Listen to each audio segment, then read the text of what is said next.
ഈ കാണുന്ന വാണിജ്യ സിലിണ്ടറിന് ഇപ്പോൾ പൊള്ളുന്ന വിലയായിക്കൊണ്ടിരിക്കുകയാണ്. കഴിഞ്ഞ മാസവും വർദ്ധിപ്പിച്ചു, ഈ മാസവും വാണിജ്യ സിലിണ്ടറിൻ്റെ വില വർദ്ധിപ്പിച്ചിരിക്കുകയാണ്. ഈ മാസം 25 രൂപ 50 പൈസയാണ് ഒറ്റയടി എണ്ണ കമ്പനികൾ വർദ്ധിപ്പിച്ചിട്ടുള്ളത്. ഏറ്റവും കൂടുതൽ ബാധിക്കുക സാധാരണക്കാരായ ഇടത്തരക്കാരായ കച്ചവടക്കാരെയാണ്. അത്തരത്തിലൊരു കച്ചവടക്കാരൻ നമ്മോടൊപ്പം ചേരുന്നു. ചേട്ടാ, ഇക്കുറിയും ഗ്യാസിൻ്റെ വില വർദ്ധിച്ചിരിക്കുകയാണ്. ഓരോ തവണയും ഇങ്ങനെ വില കയറിക്കൊണ്ടിരിക്കുകയാണ്. നമുക്ക് വേറെ നിവൃത്തിയില്ല. പണിക്കാശ് കൊടുക്കാനും ഇവിടുത്തെ കച്ചവടങ്ങളെല്ലാം വളരെ മോശമായിരിക്കുന്ന സമയത്ത് ഈ ഓരോ വില വർധനവ് നമുക്ക് ഭയങ്കരമായ ബുദ്ധിമുട്ടുണ്ടായിക്കൊണ്ടിരിക്കുകയാണ്. എന്ത് ചെയ്യാൻ പറ്റും? നമുക്ക് സഹിച്ച് ഇത് നടത്താനല്ലാണ്ട് വേറെ നിർത്താൻ പറ്റുമോ? നടത്തി പോകല്ലാണ്ട് വേറെ നിവൃത്തിയില്ല.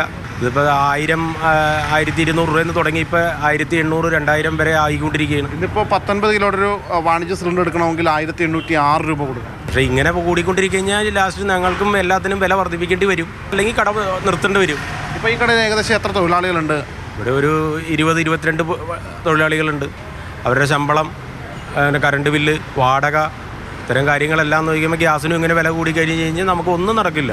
കയ്യിൽ എന്തെങ്കിലും കിട്ടണമെങ്കിൽ ഭക്ഷണത്തിനൂടി ഒരല്പം വില കൂട്ടേണ്ടി വരും. അതെ, എല്ലാത്തിനും വില കൂട്ടേണ്ടി വരും. ഗ്യാസിന് ഇങ്ങനെ വില കൂടി കഴിഞ്ഞാൽ എല്ലാ സാധനങ്ങൾക്കും ഞങ്ങളെല്ലാം വളരെ വില കുറച്ച് കൊടുക്കുന്ന ആൾക്കാരാണ്. 12 രൂപയ്ക്ക് ചായ, 10 രൂപയുടെ കടി. പക്ഷേ നമുക്ക് ആ വലിയ കടക്കാരുടെ നിലവിലേക്ക് എത്തേണ്ടി വരും. ഇടത്തരം കടകൾ പോലും വലിയ രീതിയിൽ വില കൂട്ടി വിൽക്കേണ്ട അവസ്ഥയാണ് ഇത്തരത്തിൽ ഓരോ മാസവും എണ്ണക്കമ്പനികൾ ഇങ്ങനെ ഗ്യാസിൻ്റെ വില വർദ്ധിപ്പിച്ചാൽ ഉണ്ടാവുക. ക്യാമറമാൻ നിഖിൽ ജോസഫിനൊപ്പം ശ്യാമപ്രസാദ് ഉത്തമൻ, മാതൃഭൂമി ന്യൂസ്, കൊച്ചി.